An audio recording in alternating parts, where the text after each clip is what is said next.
facing the reality here, working abroad also means that individual needs to adapt to the surroundings and know stability in terms of their job placement and positions in the company. Therefore, Malaysian companies could start by emphasizing on their branding, their vision, their mission to attract young graduates, which will also meet their career expectations, since some of them will compare the benefits between working in Malaysia and working abroad. What we do in Top Glove is we provide tech-related job opportunities to attract young graduates. By 2030, we aspire to be Forbes and Fortune Global 500 Corporation. So this will be a wonderful way to entice new graduates to join Top Glove. Currently, only one Malaysian company that has attained this status. Thus, being the pioneering team with Top Glove would greatly improve their career prospect, and it also will be an attractive ground for them. So Top Glove is not only providing a platform for fresh graduates to upskill their talents, but also nurturing their development through continuous learning and training. That is, the company in Malaysia should provide a platform for fresh graduates from abroad and at the same time to learn their career expectations. So if they want to return back to Malaysia to work. So not also denying that fresh graduates who are looking to have an ideal job at their dream company. So not only that, but Top Glove also offers a fast track career track program, which is the TG MAP, Management Associate Program, which will place this potential individual on a fast track career path, which will help them to be one of the business leaders. We also provide training and self-development events such as Top Glove Annual Leadership Summit, which is our TGALS. And through this event, we prepare our staff for future leadership roles that could increase their potential to continuously add value at Top Glove. Thank you so much, Andrea. I mean, I just also wanted to ask you as a follow-up question, what opportunities do you have for, for example, our students go back during the summer when they have their summer holidays. Do you have any potential for internships and things like that where Definitely. they take advantage? Yeah, yes, okay. Definitely. Yes, internship, and we very welcome overseas graduates. Because in line with our Fortune Global 500 vision, we want to grow internationally as well. So we welcome international students to join us. Just last year alone, this year, we have not ended this year. Yeah, just this year alone, we have recruited 2,000 interns. That's fantastic, and obviously you advertise this through the network, the usual recruitment networks, and I think the WMSA would be able to get in touch with you and then publicize that to our students, right? Yes, and just a fun fact, Top Glove is also the champion in Graduate Choice Award for the manufacturing category, and we are also one of the top employer for M100. So we are a choice for fresh graduates. One of a choice, yeah. Thank you, fantastic. So take note, yeah, all the students. So yeah, we'll just the same question again about these educational opportunities and the advantages of an overseas degree and work experience to our next speaker, Kenneth.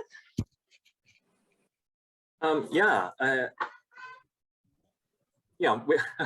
it's first things first. It's gratifying to be invited over here, and it's nice to be speaking to students. Certainly bring us back to the days when we were there ourselves. I think without trying to sound too elitist, and I am conscious that we are speaking to a group of UK students themselves. I think, those of you who've been there will know that the exposure is quite invaluable. Yes, you have had your formative years in Malaysia, you know what it's like there. And I think one of the key things, especially at this stage of life that you're all in, you as in the students, it adds something different to your experiences. It allows you a chance to compare and contrast what it's like to live and work and study in a different country with a whole bunch of different people that you may not have had the chance to meet before. And I think what it hones is this appreciation, hopefully of diversity. I mean, we talk a lot about diversity, but until and unless you are in an environment where it does afford you the real practical opportunity of being in and amongst different people with very different ways of doing things, with very different ways of thinking, only then could you start growing, number one, and also start appreciating what the different types of people can bring. So one good practical example, if I were to cite is things like communication skills. In Malaysia, when you're speaking in and amongst Malaysians, you could end up being extremely colloquial. We end up speaking 2 or 3 different languages within the same sentences. And to us, it's perfectly fine, perfectly normal, perfectly understandable. But when you start speaking to foreigners, people who may even speak English as a second, third, fourth, fifth language, you start to realize that even your communication style will change. The way you speak to people, the English that you use has to be a bit more standard. So it's the little nuances like that, that I feel it's one of many examples. I think I'll leave some of the other examples to the other panelists so that they have something else to say. But for me, communication skills, for one, is I think one of the key advantages, certainly, that you will get, just by being immersed in a very different environment from which you came. Thank you, Kenneth. And I think that's a really important point that you make about the diversity of thinking as well, and that brings, both. I think that for me as somebody from an immigrant teaching in an English language, first language university and dealing with the multicultural community here, I think it's really important that communications is very important.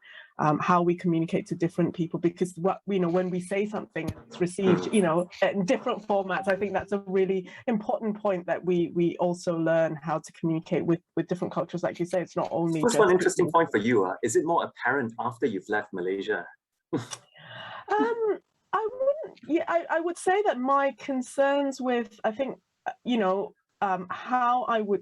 how I think and how I perceive people are different too, right? And also, I think one of the things that I would like to say to Malaysian students as well is that I think I think you should develop your self-confidence. One of the things that I think we don't appreciate as much, I think, here, is that if you are not I suppose a resident here, or you didn't grow up in the UK or elsewhere, so oftentimes you feel like an immigrant, and you feel like your confidence is not back, because you feel that culturally you're not integrated, or your language skills isn't that great. And actually, one of the things to say here is that the university, and certainly at the law school, we're making great strides trying to be inclusive, right? And one of the things that I like to say to my students is that it doesn't matter if you feel that you get something wrong in class and you don't speak and you don't communicate. You have to try, and there is no right or wrong way of thinking or doing. And I think having that confidence that you have something to give, and you have something to give not just to Malaysian employers, but to employers here and to people here, that Malaysians have a contribution to make. And I think that's really important to note. As international students, we don't have so much of that confidence. We don't feel that we have an entitlement to things, and I just want to tell you that you do, and that you should embrace that, and you should be self-confident about who you are. But I'm happy to speak to, I always say this every year, I'm happy to speak to any of the Warwick students who want to talk to me about this, because I really think it's important. And it's important for people like Kenneth and Andrea to kind of like say that they value, this experience. I think it's really important. So thank you, Kenneth, for that. So I'm going to go, same question again to Farid, and also your double hat as the Vice President of the Malaysian Employers Federation. What are your thoughts on this?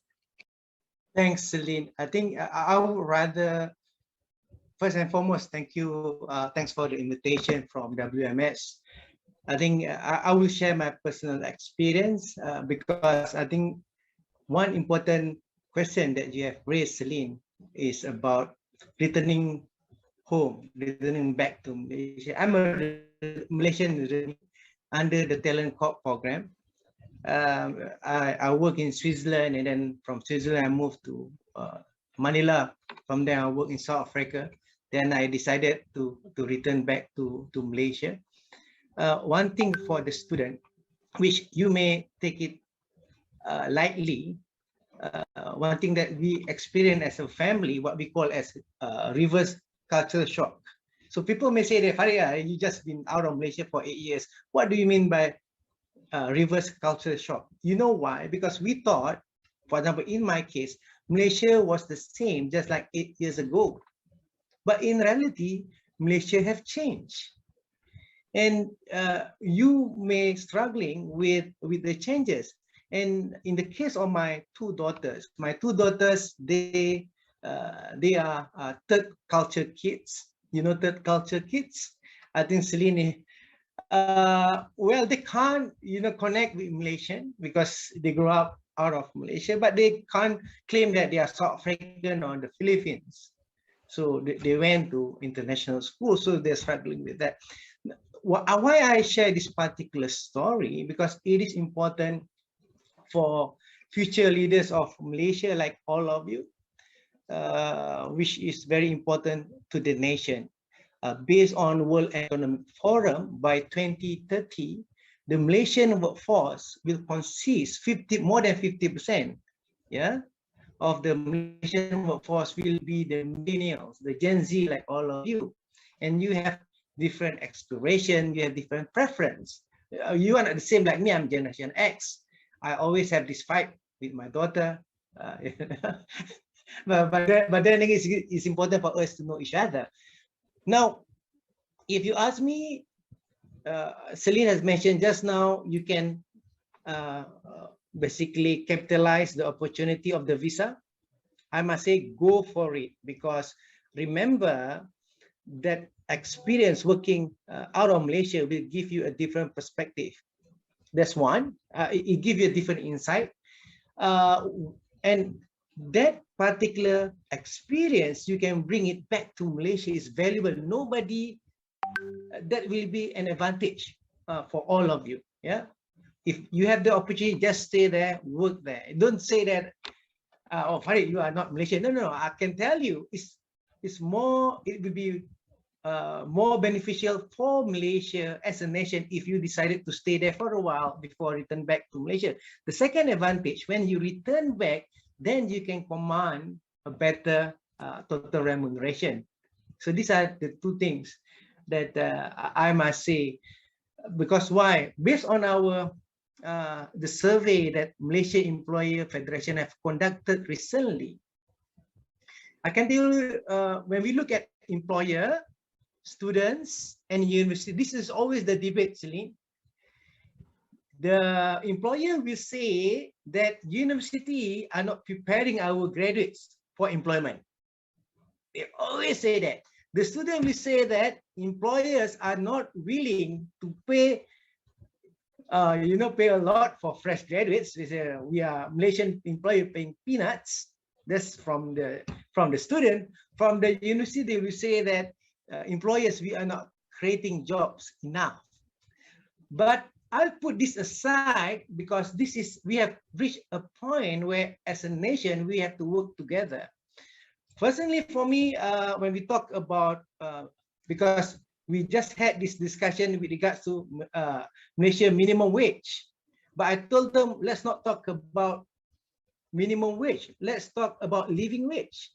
Because as you know, in KL, for you to live in KL with a meager salary of 2000 to 2005 as fresh graduate now in Malaysia, in Kuala Lumpur, you will struggle. You will struggle.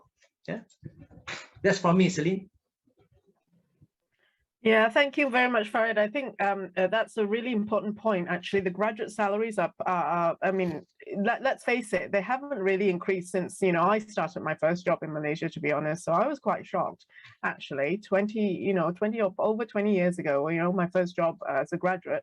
And I think that it hasn't caught up with, and I will put it right there, that it hasn't really caught up with the cost of living at all in KL, for sure. That's a real thing. But I want to just ask you that question. I wanted to go back just as a follow-up question for it, on the skills, because you mentioned the skills, right?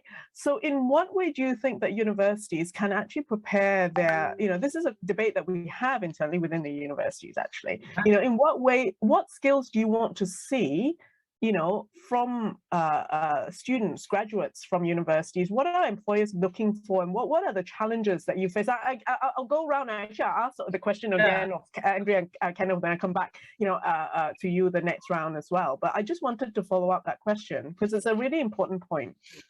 Well, as I mentioned, this is employer perspective, not my personal perspective. If you ask me my personal perspective, employer will say that university need to prepare graduates for jobs, isn't it? That's the perspective. But my personal perspective, university should prepare graduates, students for life. Mm-hmm. Two different things. Huh? Because when you prepare students for life, regardless of technology disruptions, regardless with any challenges, they can always survive and always add value to the nation. And this is where in Malaysia, at least, that's the challenge, Celine. Malaysian University, their main KPI now is the ranking. And you from university, you can agree with me, the ranking is not important, but in Malaysia, it is a big thing, yeah? Yes, I'm going to keep quiet about the ranking because I also have a personal opinion. I also have a professional, you know, institutional view of it. Probably to you in just one second, but I just wanted to go back to Andrea and Kenneth on this very important point about the skills and the university role in preparing life skills or skills, right? So Andrea, can I start with you if you've got an opinion on this? I totally agree that universities should prepare in terms of the life survival skill. So I emphasize on survival because it's not just about you know, it's not easy for fresh graduates to come out. You know, as Mr. Farid has mentioned, for just merely 2,000 plus, or perhaps some other companies at 3,000, how do you manage yourself financially?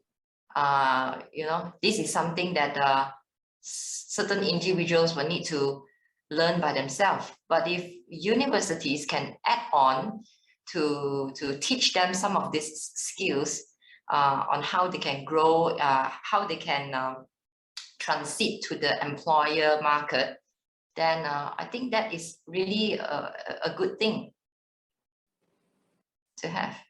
Thank you very much, Andrea. I think you're right. I think one of the challenges that we have, I think, at our university level is actually to talk about transferable skills. So students often don't realize that when we teach them academic, you know, skills, that those are transferable skills. You know, when you research, when you go away, when you have to support your arguments by providing evidence. I mean, in certainly those are all transferable skills. I mean, in the workplace, right? You have to go and research, make sure that what you're saying is correct and it's rigorous and it's backed up with evidence, that you're not just, you know, communicating, you know, or making decisions based on inaccurate information, that sort of thing. So I think that that's one thing that we try to do it, but it's often, you know, not the best, you know, not done very well. Kenneth, what do you think? I think Farid has said it all, you know. And look, just to share with you, you know, and Farid would know this. You know, we did an informal survey not so long ago in our you know, network of HR directors, and we basically posed this question. You know, what exactly, you know, are graduates lacking? What exactly are employers looking for? What are the key things? And I think, you know, amongst, you know, this informal survey of a couple of hundred people, HR directors, we whittled it down, you know, and there's quite a consensus to two things. One is critical thinking, and the other is communication skills. So it's really those two things, it's not about hard skills. And I share, your observations, Celine and Farid as well. Things like rankings, it's extremely superficial. I mean, everyone has a view on it. On a branding point of view, it does help, but in many other areas, maybe it's a little bit misleading. And ultimately, it's as Farid rightly said, it's not about trying to prepare people for specific jobs, because as we all know, the jobs today may not even appear, in 20 years time. Half the jobs that appear today, might be obsolete in 10, 15, 20 years time. So preparing people for life, and having life skills such as communications and critical thinking, these are the transferable skills that will be important moving forward, regardless of what happens technologically or whatever not. Thank you so much, Kenneth. So thank you very much for waiting very patiently, Ms. Khairul Rifai, who's the Group Chief Financial Officer of CIMB. And I understand that you are also a Warwick alumni, so welcome back. Yes, thank you, Celine. And it's nice which program? Yeah, it's nice to be here. It brings back a lot of memories of Warwick. I used to have a very much good time when I was in Warwick. Really, and I guess it was the time where it really built the foundations and built my footing more or less as a young adult. Really good memory. But of course, that was 20 years back, so I'm sure a lot has changed in Warwick. You wouldn't have seen this wonderful auditorium. No. So I was just asking before we got on live, I was just asking about this wonderful theatre, because we didn't have that before. And I understand it's between Tossil and Whitefields. I used to stay at Whitefields. Ah, right. Yeah. I think it's being demolished or going to be. It's going to be demolished. So yeah, no, this definitely is by the health center, if you remember that. Yep, I remember that. Long queues there. Yeah. Right. So so your views on this, about the value of your education at Warwick, and also working experience abroad, and also about this issue of skills, which we've just talked about. Yeah, as well. I think the panel has put in very, very good points, and I agree with all those things. So just a few things that I wanted to maybe potentially add, right? Similar to Farid, I mean, I started my career in London, right? So after Warwick, I went to Imperial, then I went straight to London. I worked there for 7 years, right? So obviously, I'm a big proponent of working abroad. And like what Kenneth said earlier, I think the diversity really provides that value-added experience. The different perspectives that you deal with when you start to work in global companies or working abroad, different cultures. I think that really gives that added value, and also in terms of skilling up towards better communication skills, better confidence, learning how people deal with each other. So a lot of that you can actually bring back to Malaysia with a lot of the companies appreciating that sort of value. And I think when I went back to Malaysia, I think the biggest consideration of which company to work for was which company that can actually either I am able to actually provide value. That's number one, and which company that can give me a nice cultural fit when I came back to Malaysia. And one of that consideration is actually whether two things actually when I was coming back. Two things. One is whether the company itself has a global standard of operation. It doesn't matter whether it's a Malaysian company or whether it's a global company operating in Malaysia, but as long as it can provide that global standard of operation, and that's where I thought I could add most value in. Secondly, is the way the company is thinking about moving forward. Whether they have a very forward-looking outlook in terms of their operations and in terms of their strategy in business. So for example, of course, I didn't go back immediately to a local company. I went back to UBS, which is a global company, which takes those sort of criteria. But I think at CIMB, right, it gives that same perspective as well, because it's a pretty regional company. We are in 10 in all 10 ASEAN countries. So it does give that cultural and diverse background as well. In terms of trying to be as much as a global sort of standards, we are there even in our HR practices and everything else. So I think that is very important for employers in Malaysia trying to attract back either overseas graduates or even workers who are working abroad, that they need to step up in terms of their offerings to the employees.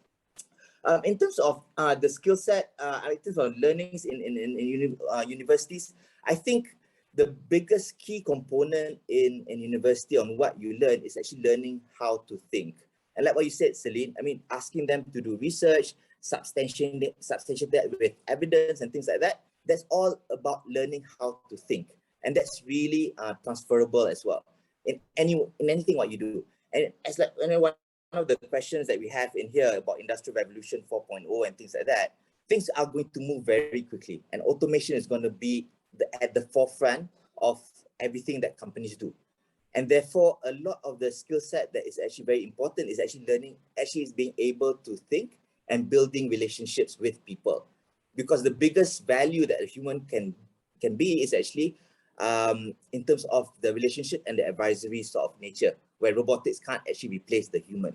And that's where, back to Kenneth's point, back to Farid and everyone's point here, is that the communication skill to build that relationship is very important, apart from that ability to think, because robots can't think, right? Only humans can. And that are the two integral skills that you actually need. Yeah, that's great. Actually, that's an excellent point about the flexibility of the transferable skills and the communications. Yes, of course, you know, you don't want to be talking to but all of us have had, you know, pages sitting on these phones waiting for somebody, you know, do you want to speak? Press 1, 2, 3, 4, 10, you know, that sort of thing. But I think one of the important things that you have mentioned is this transferring of the skills, because all of us had to upskill very quickly over the last 2 years, right? I've never done video editing or teaching online before in my life, right? And I still don't, as you know, our colleagues at the WMS has encountered with my technological inaptitude. Even, you know, just having had 2 years of experience is really hard. So this actually segues us on into leads us on actually to a very the questions that I want to raise about COVID.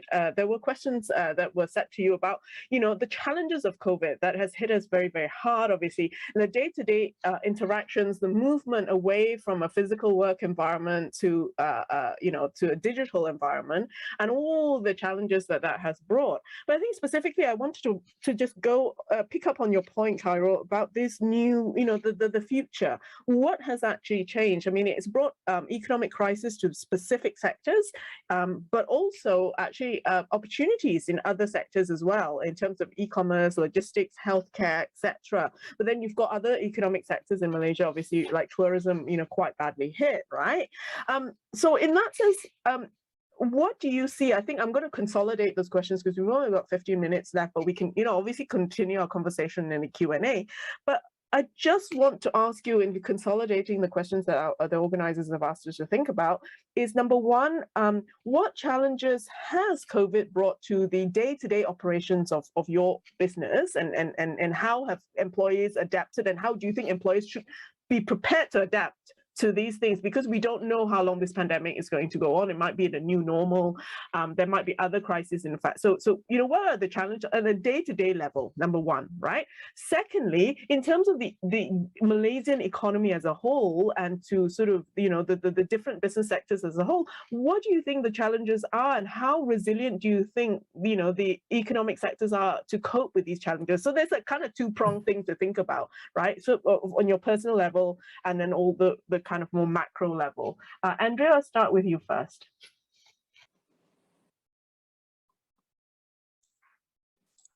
All right. During the peak of the pandemic, I believe all businesses are affected. Even in our company, Top Glove was impacted because our factories had to reduce the production lines, and the number of our workers could be physically be based at the office. However, in terms of the business, we performed admirably.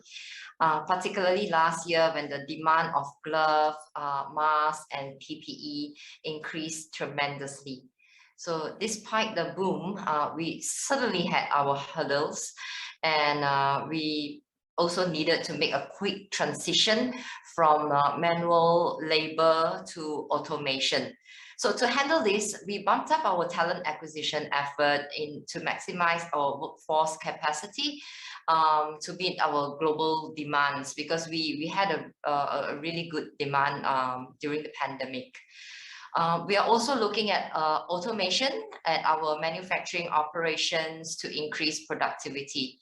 So with the business expansion, our production capacity has increased with the setup of new factories in Malaysia and Vietnam. So in the event, if there is another pandemic, touch wood, we will be prepared. Our smart factories, we have smart factories, will be able to cope with global demand, and our officers will have the working arrangement that's fully functional. Thank you, Andrea. And I think this points to what we were talking about in terms of skills, right? Because the people who have to do this strategic planning, I suppose at your company, those people who have that flexibility of thinking and strategically, right? To think about, right, how are we going to work through this and how are we going to plan ahead?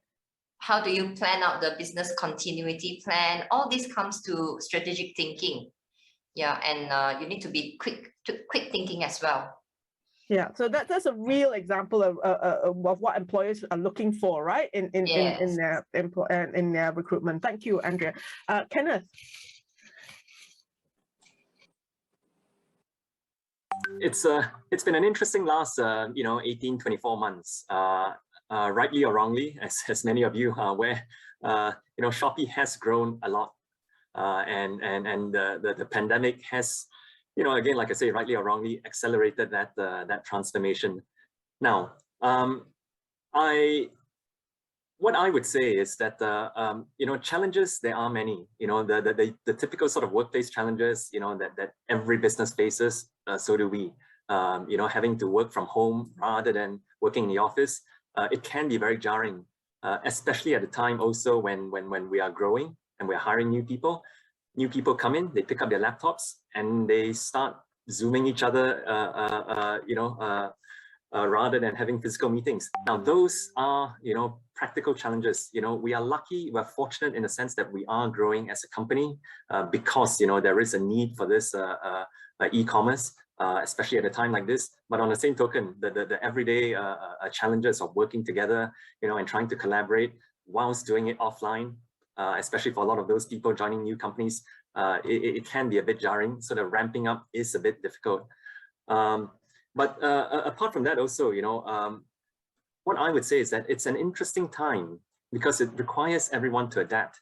Not only the newcomers, who ironically will probably have an easier time at it, because for them, there is no baggage, there is no legacy issues. To them, this is probably how work should be like.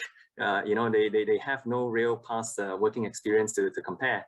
But for a lot of the more experienced staff, the pandemic, has been a very strange experience for many, some better than others. Yes, on the one hand, you get to work from home, you don't have to put up with the daily commute.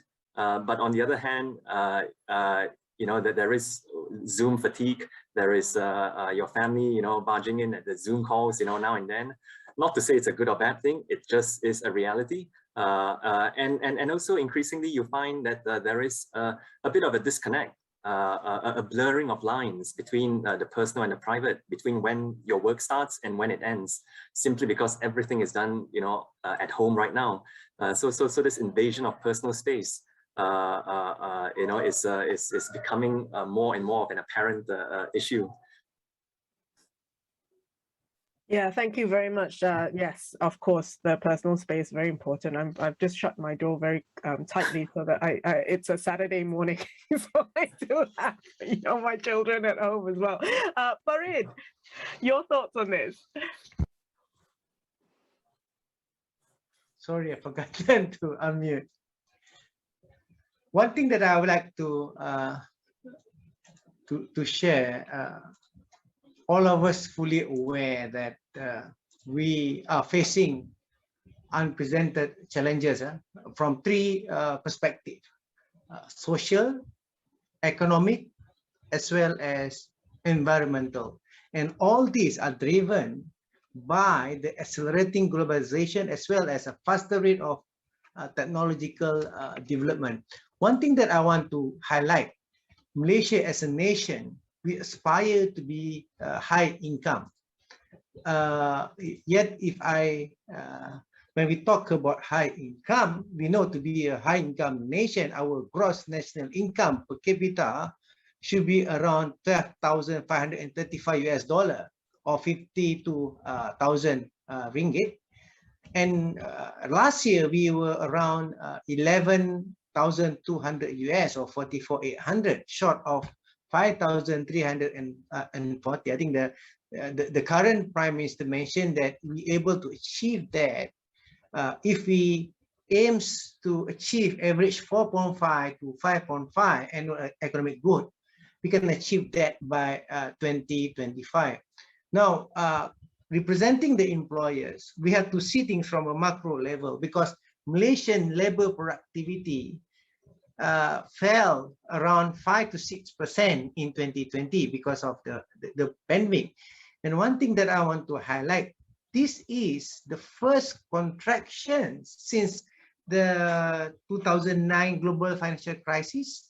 Of course, we know the pandemic severely impacted the economic activities, not only in Malaysia, but also globally. And the contraction is also the worst in nearly 10 years. And we know the decline is inevitable. It is a global pattern, of course, brought by the impact of the pandemic. Yet, I believe this is temporary. But then again, there are three, in order for us to address this, I think I would like to share the Malaysian productivity blueprint. Malaysia came out with a Malaysia productivity blueprint. And in this blueprint, it has outlined 5 drivers. One, talent. We talk about talent just now, upskilling and reskilling. 2 is technology.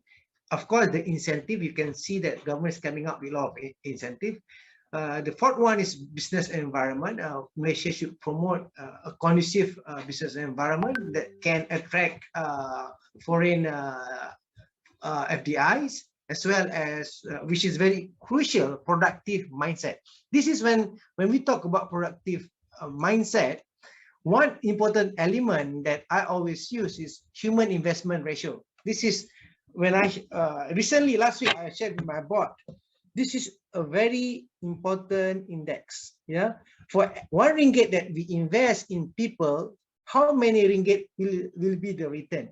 When we have that mindset, because I give you an example, people, the line managers in any organization, they always have this tendency. I think Rifai will agree with me. They will say, we need more people in order for us to hit the numbers. But in MBSB Bank, one thing that I remind them, for every 1 single employee headcount that you need, can you promise me 480,000 profit before tax per annum? So that's why when we talk about job creation, we cannot just create job for the sake of the job, creating jobs for more employment. We have to think of how we, as a nation, in order for us to become highly developed country, how we can increase our productivity. Thank you so much. Thank you, Farid. And I'm going to give Khairul the last word before we stop this panel for now. Sure. Thank you, Celine. I think one thing in terms of our day-to-day challenges, like for CIMB, I think generally for everyone as well, they were very significant. And we're just starting to get used to the way of working at the moment, right? So for example, at the beginning, just the fact of working from home and trying to get things moving from home is a big challenge, right? Because not everyone, even the simplest thing, not everyone in the office has a laptop. Some has a laptop, some works from a desktop. So just getting that laptops out, right? And that's beyond talking about VPN, security issues, especially with banks. You have all the data, security issues and everything. So it was a big challenge, right? But now everyone is pretty comfortable with working from home and how we want to operate in that. But I think the bigger challenge now is what are the challenges related to the COVID impact? That's number one, right? From a business perspective. And the second part is the opportunities that that may hold because of COVID. And I think one key word, well, I'll just sum both together because given the time, I just want to say that what's very important is agility on both fronts, on handling and managing the challenges, and also on the opportunities as well. So that relates back to Celine just very broadly, right, without going into a lot of detail in terms of which sectors are there in Malaysia where there are opportunities, which sectors are there which are severely impacted, like tourism. So the agility part is the key component to that, and related to, I guess, people who are looking for jobs and things like that as well. That component now is even more important, where things need to move very fast, skills needs to be learned very quickly, and that doesn't just apply to graduates, or it applies to all of us, and it applies to companies as well, right? On how we navigate through this crisis. Thank you so much for that. And I think it's really important, this issue of agility. And I think this goes back also, I want to say this, as somebody who works in a very comfortable environment in the UK, right, which has been affected, but not I mean, we've been very privileged. And one of the things that I have noticed, and I know I'm speaking in my employer's environment, but actually, I noticed that the workforce in developing countries such as Malaysia, and elsewhere in the global south, the response has actually been amazing, really resilient and really agile compared to, I would say in comparison to some of the industries in the West. And in more sort of developed OECD countries. So I think we have to be really, really proud of ourselves in that sense, because I find, some of the grind of admin and, the ability to respond isn't as quick as we always kind of think, Western countries are, with all these infrastructure and everything. But actually, when you look at how economic sectors and businesses have responded in Malaysia and elsewhere, we don't have a choice, right? I mean, you have to do it or you collapse. And I think that's, driving a lot of these things. So thank you very much. I know we have 1 minute away from our break, and it is prayer time. So I want to give this opportunity to have this break, but we really can pick up some of these issues when we return for the Q&A session. It's been really stimulating. So let's take a break now, and we'll be back at 11:35 UK time, which is 7:35 Malaysian time. Okay, so yeah, we'll take a short break here.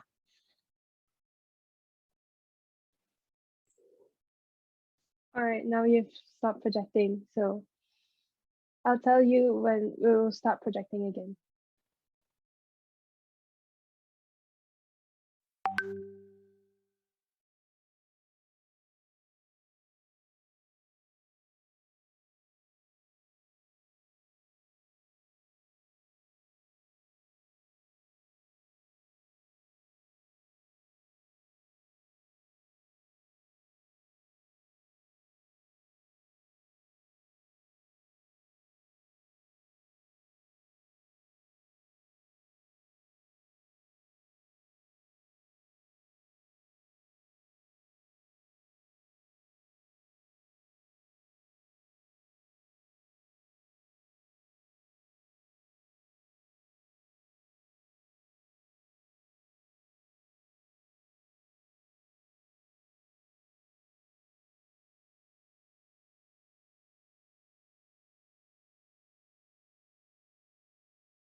Okay, hello. I think we're kind of we're coming back together, I think now.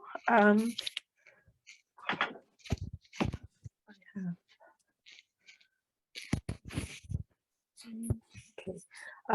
So yeah, we're just waiting for Farid to join us, but Andrea is here, Kenneth and Hyrule are here too.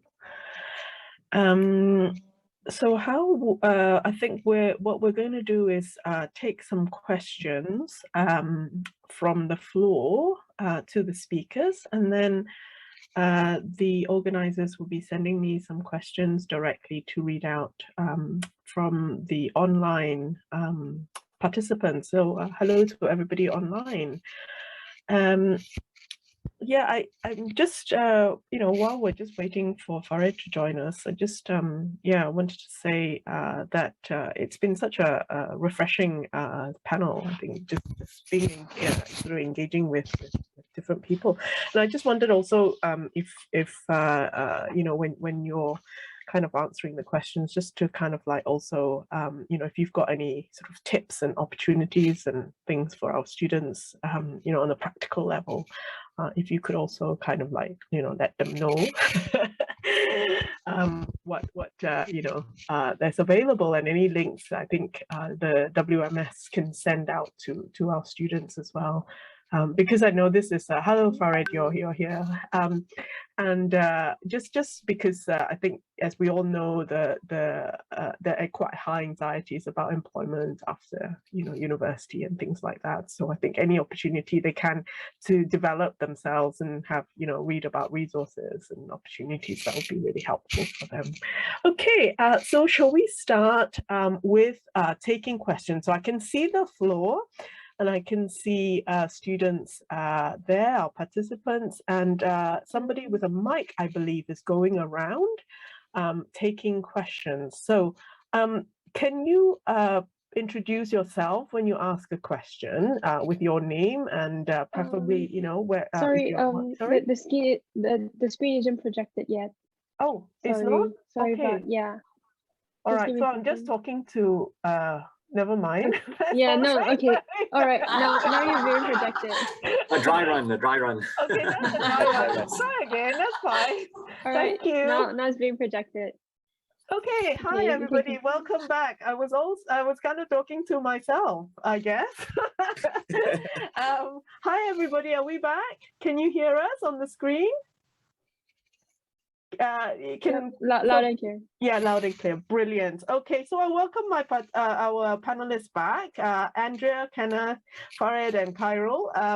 We've just basically we're talking about taking Q&A. So what we're going to do is we're going to take Q&A from the floor, and I believe there's a microphone that's being passed around at the minute. And so we will also take questions online as well from our online audience. Hello to all of you. If you could let us know, introduce yourself so that we know, your name, if you're at Warwick or elsewhere, so the panel can address you, and also make clear whether your question is to a particular panelist or to the panel as a whole. Okay, so we start with the first question. I believe there's one I saw.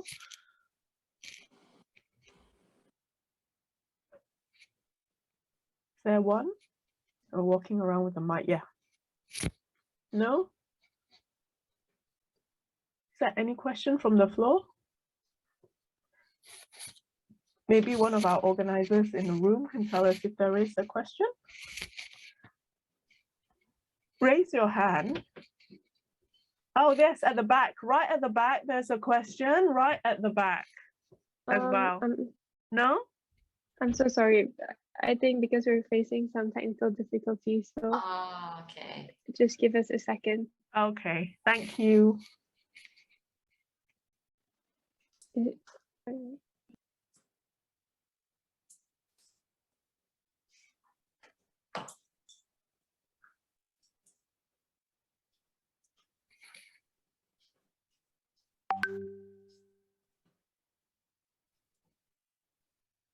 Are we waiting for a question?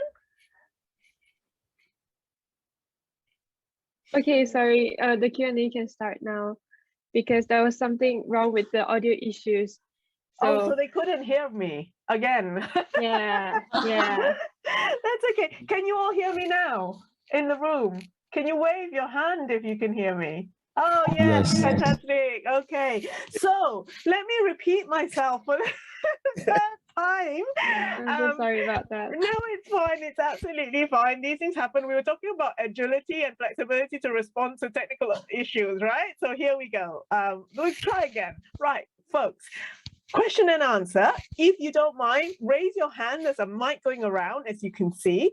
Raise your hand. If you can, just say your name and where you're from, what program at Warwick, or if you're from another university, that's absolutely fine too. Please state whether your question is directed to a particular panelist or the panel as a whole.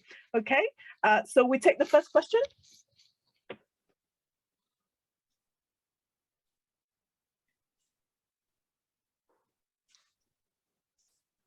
I believe there is one person at the back where the where the mic is being, yeah, okay.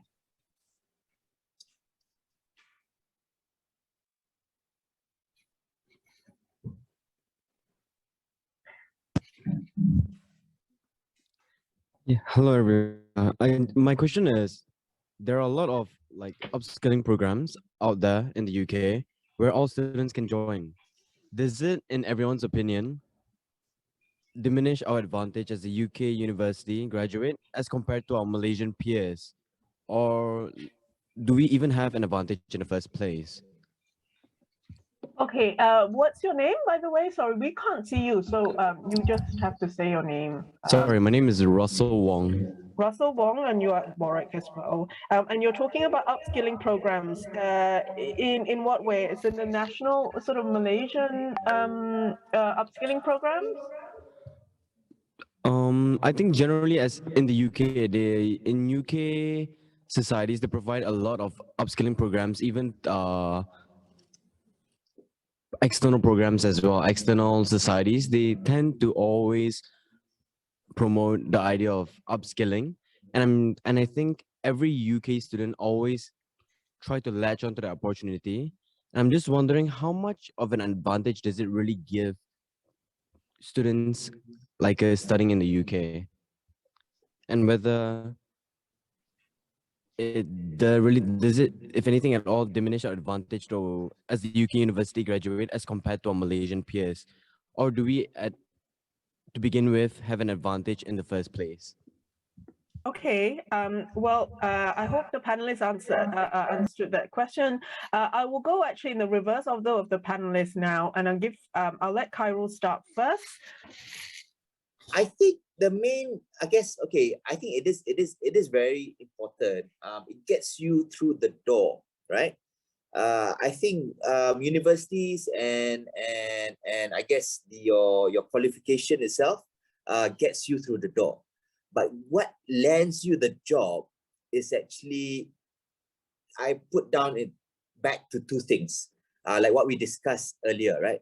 Is the ability to think, and is the ability to communicate.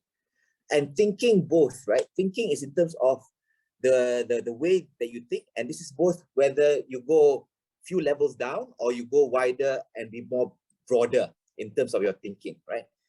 Communication, there's a lot of things, but just basically is whether you can communicate clearly and confidently, and the content of what you communicate as well. Both are equally important.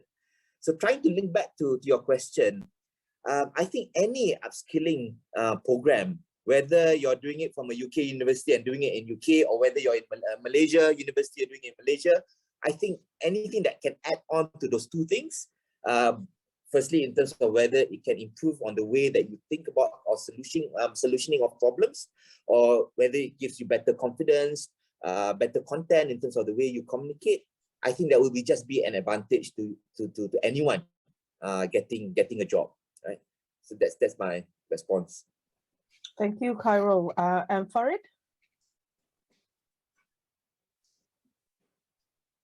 Yeah, I think whether it's an advantage or not, I know it's very important to upskill and reskill I must recognize the society that organize such session, because it obviously will give you an advantage.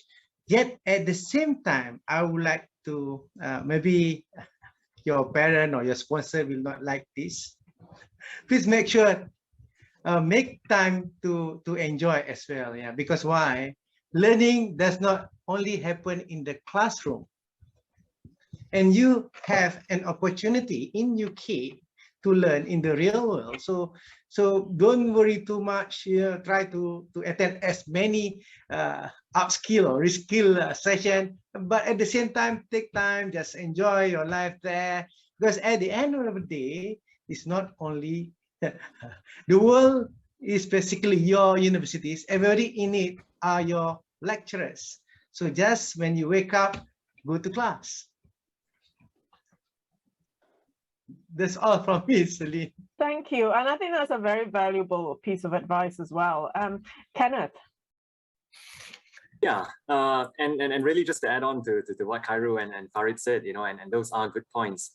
I think above all, when you start talking about things like skills and whether or not you need to upskill, I think ultimately also it depends on the relevance, and that really probably is the point that I think you're trying to ask for. Is upskilling important? Yes, it's the constant need to learn, the constant willingness to learn, the constant habit of learning. I think that's important in life, regardless or not, or as to whether you're looking for a job. But on the same token, is how relevant can you make your skills? Having a first-class degree from a top-class university, that's great. It does get you through the door. It does make you stand out from the crowd. But as to whether you get the job ultimately, when you go for the interview, it largely depends on whether you can make those skills and knowledge relevant to what an employer wants. And really, that is where the life skill comes in. Beyond the classroom, can you go out and make yourself relevant in whatever that you have? That's really I think important. And yeah, go out, enjoy yourself, and constantly be thinking, constantly be observing. The awareness, I feel, is how you would then, that would then allow you to make yourself relevant. As the more aware and observant you are of the surroundings, the more aware and observant you are about the deficiencies around the world and how you could apply yourself to make yourself relevant. Now, those are what I feel makes a great candidate as opposed to just any other normal candidate who comes through a door applying for a job. Thank you, Kenneth. And Andrea, you also have very, sort of professional experience and expertise in this. Yeah, I think all of us have become young. We were young university students back then as well. So I totally agree with Khairul. Any upskilling or any skills or any trainings is an advantage.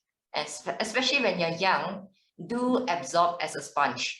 And even now, at our age, I think the panelists may also agree with me. We still practice continuous learning, right? Even while we are working, we do have a lot of training ongoing, and we have to attend concurrently our trainings together with multitasking with our work. So I believe in continuous learning. Absorb as much as you can and become relevant to the industry. I think it's a very good thing to continue attending all these upskillings trainings. Thank you, Andrea. Yes, we're always continually learning, and that's a really important thing. We never know enough, and things are always changing day by day. So I've got two questions from the online audience, and I'm going to read them out now. So we will take those two questions to the panel in general. The first question is, do you find that Malaysia's best talents decide to stay with companies abroad? How do we encourage them to come home and contribute to Malaysia, bettering Malaysia? I think we did answer some of this in the panel discussion originally, but if anybody has anything to add to that, yeah. So the second question is also, have you got any advice on how, where to seek networking or internship opportunities to improve our chance of graduate employability? So those are the two questions. One is a kind of like more kind of policy question, I would say, to the panelists, and the other one is kind of a very practical question that we could give advice to. So I'll start with Khairul again. Yeah, okay. In terms of the networking and internship opportunities, it's similar to what Andrea said at Top Glove. At CIMB as well, we do have an internship program, right? So we have intakes in January, February, June, and July. So to cater for the Australian grads and to also cater for the UK undergraduates, right? So we do have that program, and that gives a good stepping stone into our subsequent, graduate programs. We have a few graduate programs. So a lot of the details you can find on our website. Networking, I think what's very important is that, and this links back to I guess Farid and Tanner's point, right? Part of university is about enjoying the time that you have there, and you can learn a lot. Because to me, university is not just about going to lectures and everything; it's about education. And part of that is actually part of going out and things like that is education, right? I think if you do put yourself out there more through all the various societies and links up to companies and everything, that is a very good networking opportunity.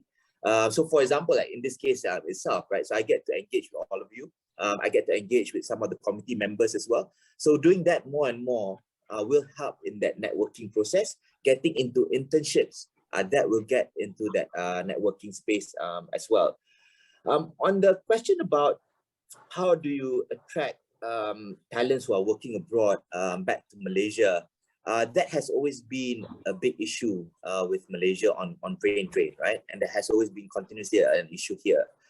I think it is not just the government's responsibility to step up in terms of the attractiveness of Malaysia, and that is in terms of the attractive sectors that they are offering. So promoting those attractive sectors, be it in technology, e-commerce, fintech, and things like that. So the Malaysian government have to play a role in that. But I think companies as well. So back to our earlier discussion, right? So for CIMB specifically, we really need to, for example, like CIMB, we really need to promote to the Malaysian talents overseas that working at CIMB is really like working with any other companies abroad, and we are able to offer the same sort of benefits. Benefits both in terms of reward, your personal reward in terms of working, and also in terms of professionally the reward, and also monetary reward, right? Monetary reward might be quite tough, but versus the cost of living and everything else, it could be comparable, right? But what's more important is the personal and professional reward working in a company like CIMB. So companies themselves would need to have that in place, initiatives in place to attract back that talent. And I think one key component where we earlier discussed as well is that diversity and also the global standards that some of these Malaysian companies do offer as well. And what sort of value you can bring into those Malaysian companies by the fact that you have experience abroad, and how you can bring those companies forward even further. Yes, thank you, Khairul. And I think if the food doesn't attract you back to Malaysia, I think that's also a very missed opportunity. Anyway, Farid. First, on the tips on networking, this is like I always share this with young graduates. LinkedIn. So I would like to offer any of you can connect with me. If it's graduates, are always open for networking. Yeah. So when you access to Kenneth and myself, among us, in HR we have a small fraternity. For example, we have a WhatsApp group of 200+. So if you connect with me and Kenneth, you can always connect to the other 200 CHROs. Always create content in LinkedIn. Remember, LinkedIn is not a 24-hour CV online. Yeah, it is. People always assume that it is or Facebook for old people. No. LinkedIn is a learning platform. Facebook is for old people. Not this generation. Sorry to intervene. I know. That's why I'm exploring TikTok for my recruitment channel. Yeah, I'm doing it more. Okay, so LinkedIn, connect with us. More than happy. Create content at least once a week.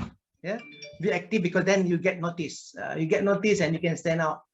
That's one. For example, right after this, you can always link, okay, today I attended this particular session. I met up with Cairo Rifai, Andrea, Kenneth, and Celine. You can always do that. That's one. Then another networking is career fair. I think in UK you have grad one, right? So grad one always every year. So you can always visit the career fair. Then because most of the CHRO and the CEO of top employers will be there in grad one. Sorry, I'm not promoting grad one, but I think it's a good platform for you to network. So that is on networking. On return, I'm a returnee. So if your reason is the money, you will not going to return back to Malaysia. I can tell you there's one reason. When I check with other returnee, of course, Celine is the food, but actually I'm not a fan of Malaysian food. But yeah, You haven't been away long enough. no. When I was in South Africa, I don't eat rice. I have no problem with that. Yeah. So I don't craving for this state. I know what if you go in South Africa, just eat South African food. Why you need to look for Malaysian food? I know I'm not typical Malaysian maybe, but I don't miss Malaysian food at all when I, not in Malaysia. But the I think one thing that attract people to go home is basically family. As you know, Malaysia, we have a very strong family bond. I returned home because of my mother. Let me share with you a short story. So when every time summer break, I went back to Malaysia for a month, 2 weeks. My mother never, every time I go back to my hometown, he never mentioned that, please go back. When you going to back? She never raised that. The first person when I call, the first person that I called when I decided to return back to Malaysia was my mother. My mother is from Kampung.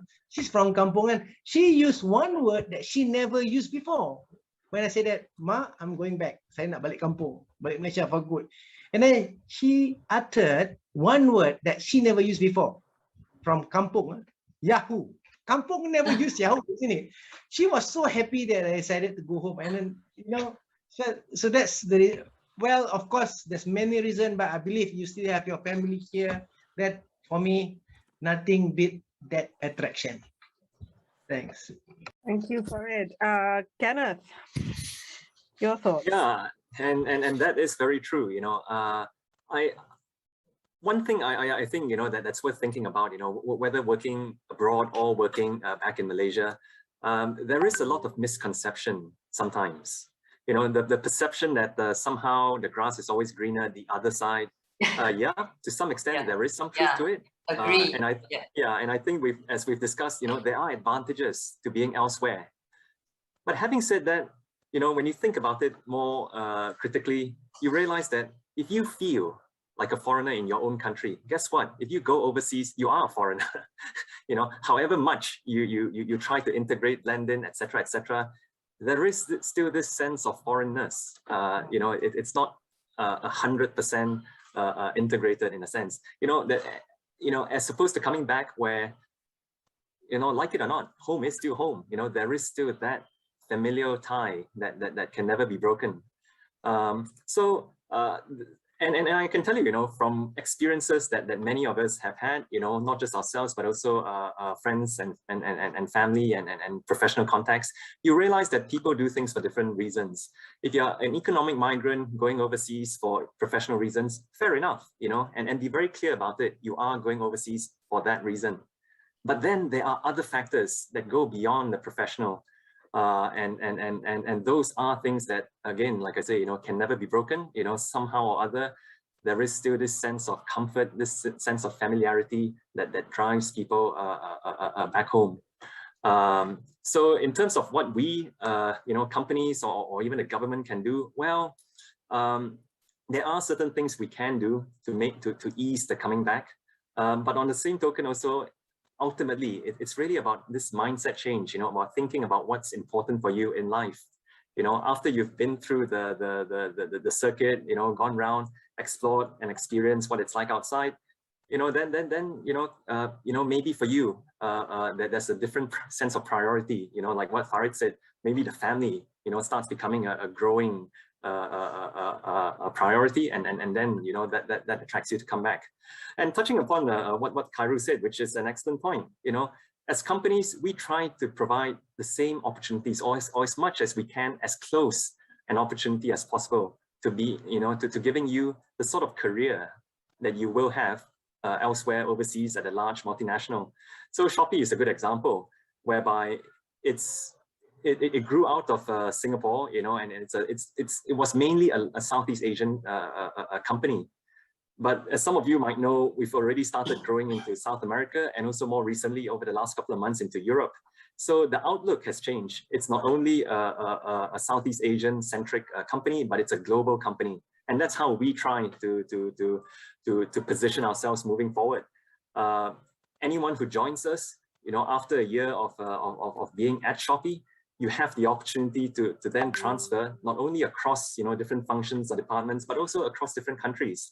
And again, those are part and parcel of the sort of opportunities that we try to provide.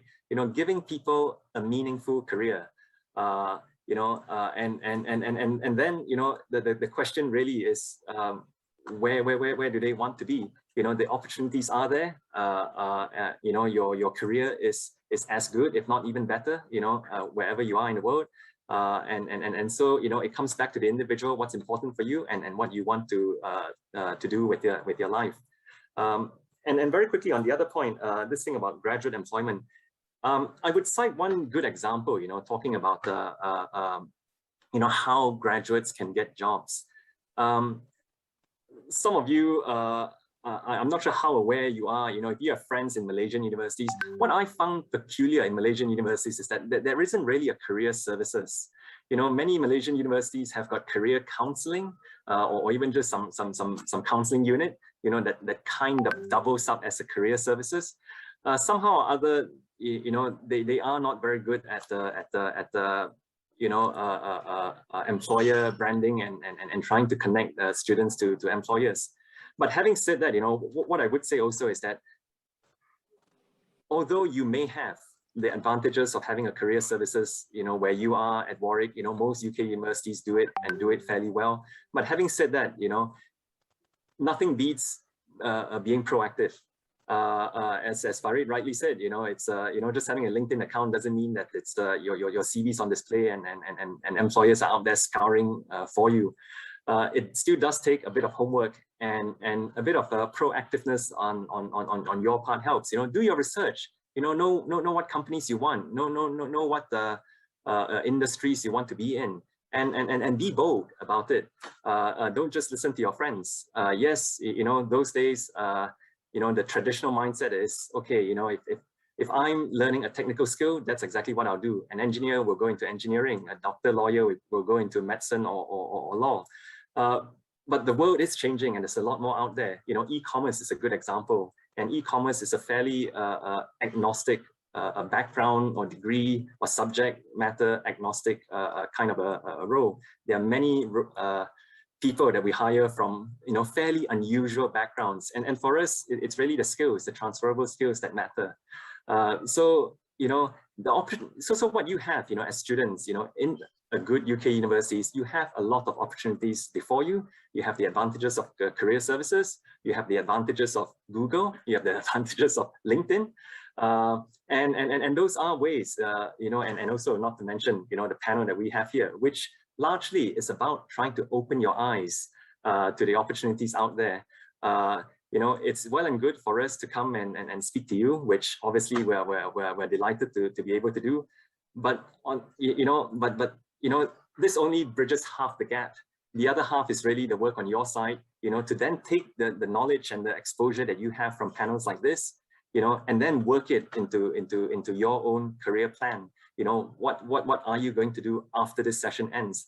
Are you going to start taking action? And if you are, concerned and interested in getting a good job, a good career, then you need to then go forth, do some research, and start reaching out. Start reaching out to employers, start sending your CVs around, start learning what you need to learn. If you feel that there's a gap somewhere that you don't understand, maybe upskilling works.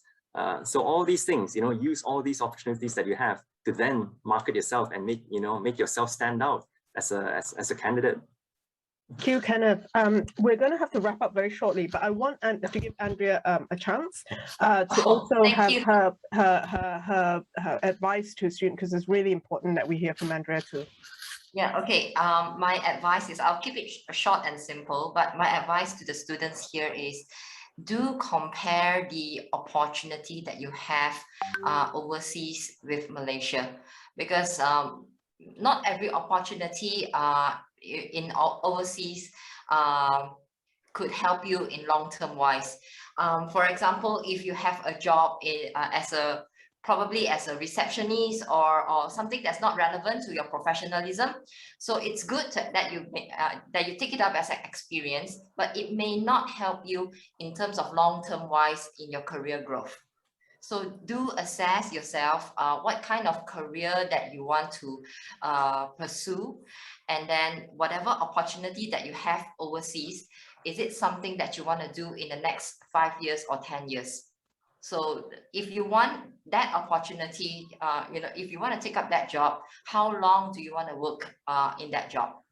And, as a comparison, if you want to come back to Malaysia, choose a company that has forward-thinking vision and that has an opportunity to grow internationally if you want to grow yourself overseas, right? And also, I totally agree that be proactive and be resourceful. Study about LinkedIn. Go into LinkedIn and connect with people, and do look at how people grow their career in their career path. All right. So whatever opportunity or job that you have overseas, study about it and see if it aligns with your career. Yeah. So that's all. Thank you very much, Andrea. And thank you to all the panelists. Again, to Andrea, to Kenneth, to Farid, to Khairul, for really giving up your time. And it's quite late in Malaysia now, and we've taken you from dinner time. So thank you so much.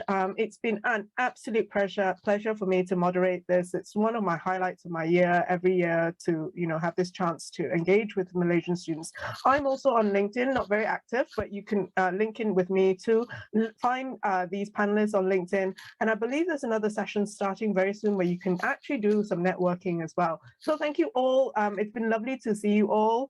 And I'm going to miss my favorite thing absolutely, which is the lunch with the Malaysian food. So I'm really disappointed about that, but enjoy the lunch later.